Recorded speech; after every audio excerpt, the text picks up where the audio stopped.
দেখতে দেখতে একটা বছর কেটে গেল, আমার গোপাল আমার ঘরে এসেছে।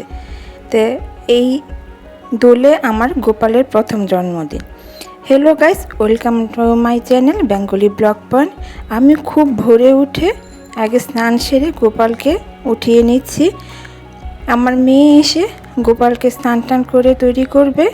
আমি এর মধ্যে ওখানে কেটে কুটে ভোগ রেডি করছি। তো সময় মতো আমার মেয়ে স্নান করে চলে এসেছে। ও আগে গোপালকে স্নান করিয়ে নেবে।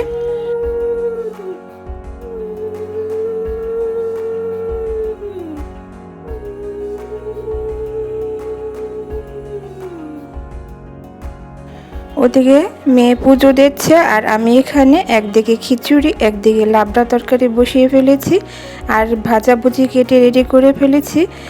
তাড়াতাড়ি আমার রান্না করতে হবে, কারণ আজকে আমার মেয়ের পরীক্ষা, আমাকে মেয়েকে নিয়ে বেরিয়ে হবে। আমার 8:30টার মধ্যে যেভাবে হোক পুজো কমপ্লিট করতে হবে। তাই মেয়ে তাড়াতাড়ি করে ভোগ রেডি করে দিয়েছে। আমি এবার পুজোয় বসে যাচ্ছি, খুব তাড়াতাড়ি পুজো দিয়ে নেব।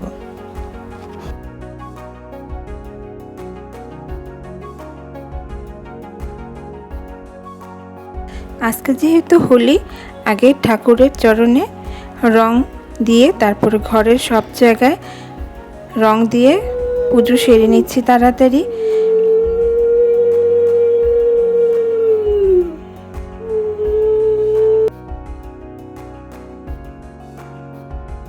আমার সব কিছু তৈরি হয়ে গেছে, এবার আমি পুজোয় বসে পড়ব।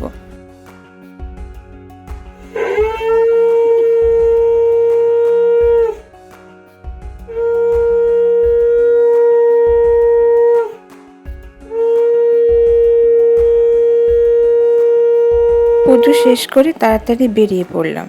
বিকেলে এসে মেয়ে আগে গোপালের জন্য কেক তৈরি করছে। কেক তৈরি করে কেকটা রেখে তারপরে গোপালকে নতুন জামা কাপড় পরিয়ে তৈরি করছে। পুজো দেওয়ার পর গোপাল কেক কাটবে। তো সময় মতো সন্ধ্যা হয়ে গেছে, সাথে সাথে মেয়ে পুজোতে বসে গেছে আর গোপালকে আমরা খুব সুন্দর করে সাজিয়েছি।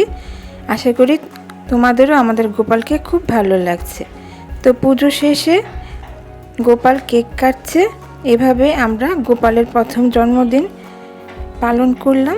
আশা করি তোমাদের ব্লগটি খুব ভালো লেগেছে। আরও সামনে নতুন নতুন ব্লগ নিয়ে হাজির হব। আর যারা এখনও সাবস্ক্রাইব করেনি তারা জলদি সাবস্ক্রাইব করে আমার পাশে থাকো। ধন্যবাদ সবাইকে, টাটা।